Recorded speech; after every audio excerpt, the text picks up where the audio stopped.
অনেকে বলে বিশ্বনবী নারীর দেহ ভোগ করার জন্য 13টা বিয়ে করছে। কপাল পোড়া, কপাল পোড়া। আমার নবীর ইতিহাসই জানে না। বিশ্বনবীর প্রথম বিয়েটা ছিল 25 বছরের বয়সে। কত বছর? ওনার বয়স ছিল 25। বিয়ে করেছেন সাইয়েদাতুনা খাদিজাকে, ওনার বয়স ছিল 40। বিশ্বনবীর সব বিয়ে ছিল বিধবাদেরকে আশ্রয় দেওয়ার জন্য।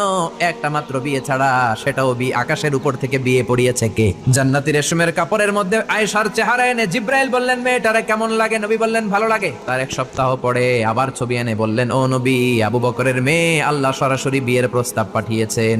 বিশ্বনবী বললেন, জিব্রাইল, তুমি যদি বিয়ের ঘটক হও, আল্লাহ যদি হয় কাজী, আমি মুহাম্মদ রাজি।